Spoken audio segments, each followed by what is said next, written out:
ওই যে আসেন আসেন জিনিসটা দেখাই, অনেকদিন আগে দেখাইছি, আজকে আবার দেখাবো। নামতে পারতেছি না, যেখানে নামতে গেলে সেই জায়গায় চলে আসি, আসল জায়গায় চলে আসি। যে জিনিসটা দেখাবো সেটা হচ্ছে সেই সে আগে দেখাইছিলাম একবার কি দুইবার দেখাইছিলাম। তো আজকে এসে দেখতেছি পাইকে গেছে, পাইকে টস টস হয়ে গেছে। তো সেই হয়তো অনেকে বুঝতে পারতেছে কি দেখাচ্ছি, কি দেখাইতে চাচ্ছি। সেই জায়গায় চলে আসি, সেটা পাইকে গেছে। এই যে সেই গাছ, এগুলো পাইকে গেছে। পাইকে পাইকে যে দেখেন নিচে পড়ে গেছে, এই যে নিচে পড়ে গেছে। এই শিখুন, এটা নাকি অনেক টাকা দাম। তো দেখি কেমন পাকছে। উম, এক হাতে হচ্ছে না। তো দেখি কেমন পেকে গেছে, টস টস করতেছে। ও ওয়াও,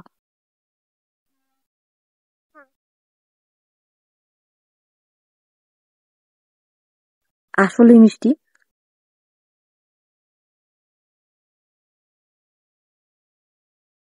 এটা একেবারে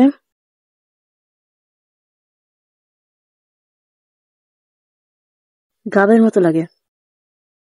হুম, এটা আসলে অনেক মিষ্টি, টক টক মিষ্টি মিষ্টি, আসলে অনেক মজা লাগে এটা খাইতে। এই যে এখানে আরো আছে, আসলে মিষ্টি লাগে, অনেক অনেক মজার। এই যে এগুলো নিয়ে যায়।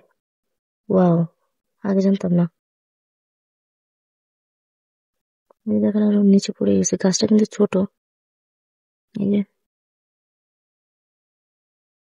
এই যে গাছটা অনেক ছোট।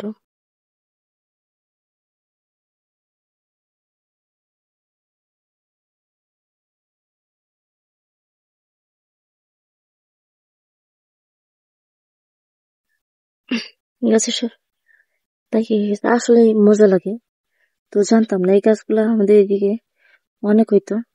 তো আগে কখনো খাই নাই, তো এখন আসলে খেয়ে দেখলাম আসলে মিষ্টি লাগে, অনেক মজা লাগে।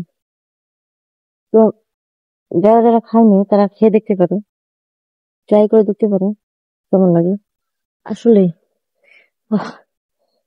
হম, এই যে অনেক মিষ্টি লাগতেছে। এটা একটু টক টক লাগবে, একটু মিষ্টি মিষ্টি লাগবে। তো গাছটা বেশি বড় না, এটা ঝোপঝাড়ের আশেপাশে হয়ে থাকে। এই যে অনেকগুলো পাইছি, এগুলো খাবো। সবগুলোর ভিতরে একটা একটা করে হয়, সবগুলোর ভিতরে একটা একটা করে হয় ফল। মজা আছে। আর এই যে দেখুন, লাল বোন আসতেছে।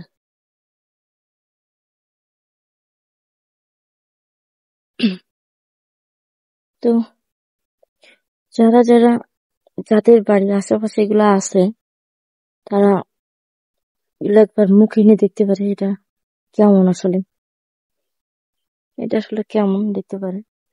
তো আমি ভাবছিলাম যে খারাপ লাগে, যে ভালো লাগে না। না, আসলে মজা লাগে খাইতে, মজা আছে। এই যে পড়ে গেল,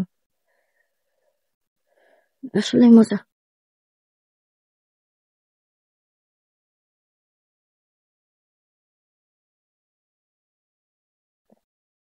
গ্রামের আশেপাশে যে ছোট ছোট গাছগুলা আছে, ঝোপঝাড়ে কত রকম ফল গাছ আছে, আমরা চিনি না। চিনি কিন্তু খাইতে খাই না আমরা ওইগুলা, যে ভাবি কিনা কি হবে, একটা ভয় ভয় কাজ করে। তো চাইনারা যদি এটা চাষবাস না করতো, যদি খাওয়া না দেখাইতো, এইভাবে হয়তো পড়ে থাকতো, আমরা এটা হাত দিয়েও দেখতাম না। তবে এটা দিয়ে আমরা ছোটবেলায় আহ হাঁড়ি পাতিল খেলছি, এটাতে ডিম বানাইতাম, এটাতে কিন্তু কখনো মুখে দিইনি, মুখে দিয়ে দেখি নাই যে এটা কেমন কি, হয়তো কেমন মিষ্টি না তিতা না টক, কখনো আমরা দেখিনি হাত দিয়ে, মুখে দিয়ে দেখিনি এটা কেমন। তো যখন আমি গাছটা দেখলাম বা ফল দেখলাম, তো ভাবলাম যে এবার যদি পাকে, তো একবার খেয়ে দেখবো কেমন মজা লাগে, কেমন লাগে। ওরা যে এত রিয়াল দিয়ে, সৌদি আরবে হচ্ছে রিয়াল, এটা দিয়ে এত টাকা দিয়ে কিনে কিনে খায় মানুষ। আসলে এটা কেমন, আবার চায়নাতে নাকি চাষবাস করতেছে এগুলা। হ্যাঁ, তাই ভাবলাম যে না, একটা চান্স নেওয়া যাক। পাইছি যখন, এতদিন ধরে দেখতেছি যে কবে পাকে কবে পাকে। কয়েকদিন আইছি, ভিডিও বানাইছি, তারপর ফাঁকে ফাঁকে আইসে আইসে দেখতেছি যে কবে পাকে।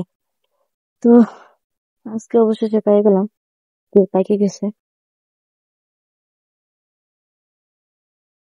পিপাসা সবারই আছে, দেখুন ওই যে কুকুরি পানি খাচ্ছে, ওই যে অনেকগুলো কুকুরি দেয়।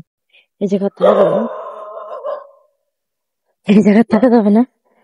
হুম, এই যে আমাদের যে ফার্মটা, এই ফার্মে মুরগি থাকতো, আর ওদের মরা মুরগি দেওয়া হতো, এই জন্য আর কি পাহারা দিত। এই জায়গা যদি আশেপাশে মানুষজন আসে তাদেরকে এইভাবে ঘেউ ঘেউ করে তাড়ায় দেয়। এই যে আমার দিকে ঘেউ ঘেউ করলো। উম, আসল কথা হচ্ছে উম মানবতা শুধু মানুষের নাই, কুকুর আছে। মানবতা শুধু কুকুরেরই আছে। তাদেরকে একটু খাইতে দিয়ে বলবেন যে এখানে থাক, বা এবার দেখবেন যে কুকুরটা ওইখান থেকে আর নড়বে না, যতক্ষণ না বলবেন যে তুই এই জায়গা থেকে যা, ততক্ষণ সে ওইখানে থাকবে। হুম, ওইখানে পাহারা দেয়। এই যে রাস্তার সাইডে যে ফার্মটা, এখানে তো কত চোর ডাকাত কত কি আসতে পারে। আমাদের এখান থেকে কিন্তু গরু চুরি হয়ে গেছে, গরু চুরি করে নিছে আমাদের। তখন কুকুরগুলা ছিল না, পরে আর কি আইছে। কুকুরগুলা থাকলে হয়তো গরুটা চুরি হইতো না। তো তারপর থেকে যে ফার্ম দিছে, এই যে ফার্মে মুরগি থাকতেছে, মুরগি থাকে এখানে। বাড়তি লোকজন আসতে পারে না, কারণ এই কুকুরগুলোর জন্য আসতে পারে না। তো এটাই বলবো যে মানবতা মানুষের না থাকলেও পশু পাখির আছে।